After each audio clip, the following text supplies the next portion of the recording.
This episode of The Trial of the Flash was brought to you by 80s Nostalgia.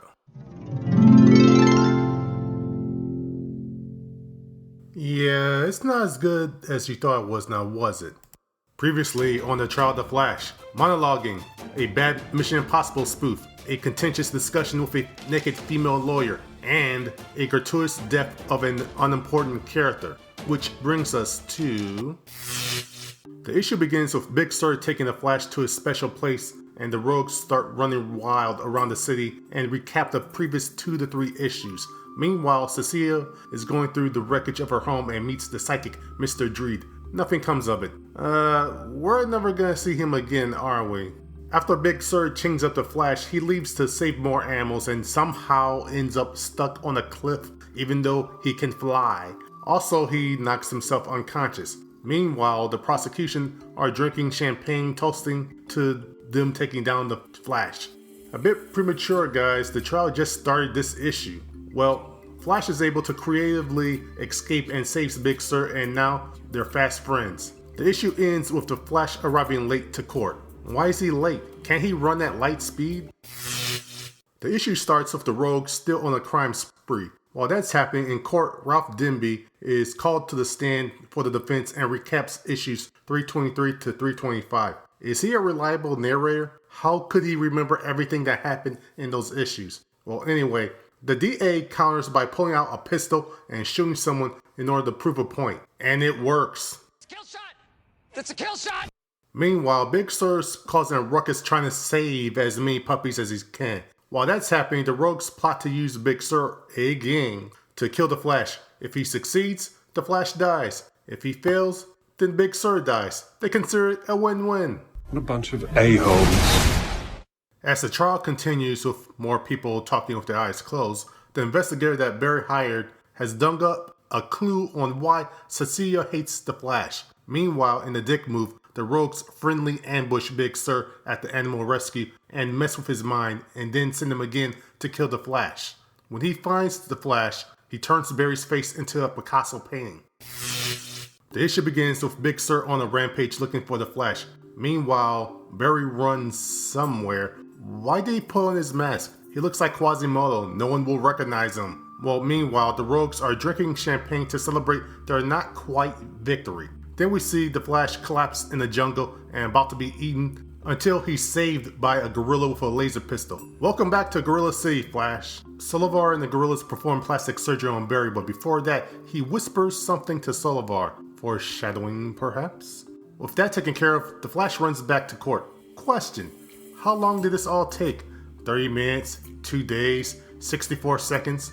Well, anywho, DC Legends of Tomorrow cameo happens when the prosecution calls Rip Hunter to the stand. Wait a minute, time travel is admissible in the court of law? Well, this is the DCU, so... While everything goes downhill in a hurry in court for Barry, Big Sur is ambushed by another gorilla with a laser pistol. Or maybe it's just the same gorilla. I mean, all gorillas look the same, right? That's racist. Well, we didn't somehow jump from that scene to the rogues getting ambushed by the Flash and a hyper-intelligent Big Sur. You see, Big Sur had brain enhancement surgery done by the Gorilla City Simians off-panel, of course. Well, with the villains defeated, the Flash and Big Sur have their goodbyes, and then the Flash meets up with his investigator and learns why Cecilia despises him. We won't, however, until next issue.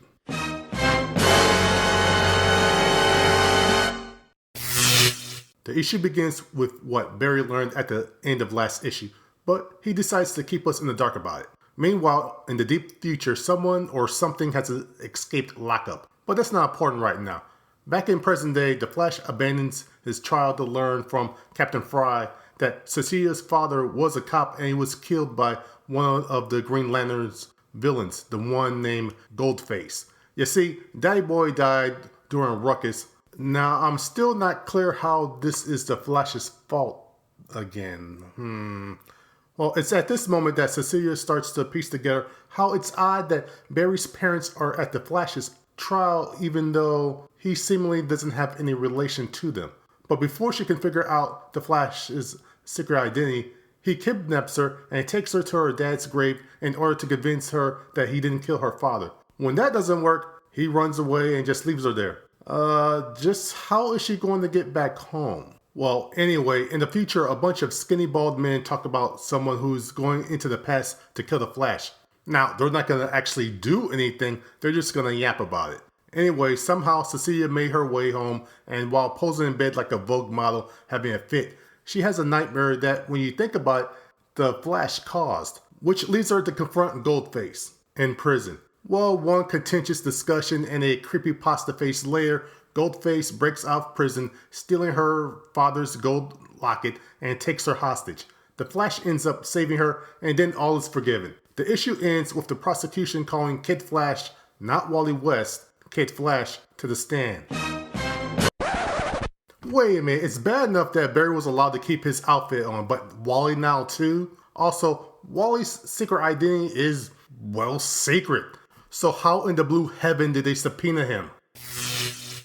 The issue begins with Cecilia telling Flash that Kid Flash was probably subpoenaed into giving a testimony. No, really? Still, how? Wally's a retired hero and the world at large doesn't know that the Kid Flash and Wally West are the same person. My brain hurts! Well, despite that, I can honestly say that this is the best issue so far. The artist Carmine Infantino transforms his art style to look as it did during the Silver Age. I also have to give props to writer-editor Cary Bates as well. Both the art and writing has a charm and heart that's been missing since this storyline started. The dialogue and the interactions between Barry and Wally throughout the years was fun and very emotional. Thanks a lot, guys. Props. The issue ends with Kid Flash on the stand stating that he didn't think it was necessary to kill the Reverse Flash. That statement shocks everyone from the lawyers, the audience, the jury, the judge, even Speedwagon is shocked. Next time on the Trial of the Flash, an unnecessary unmasking, the triumphant return of both Captain Incredible and the Reverse Flash. The jury goes on a magic carpet ride, the verdict, and the true master villain is finally revealed.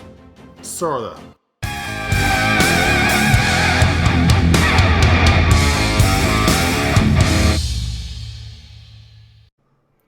Yeesh, I mean, look at him.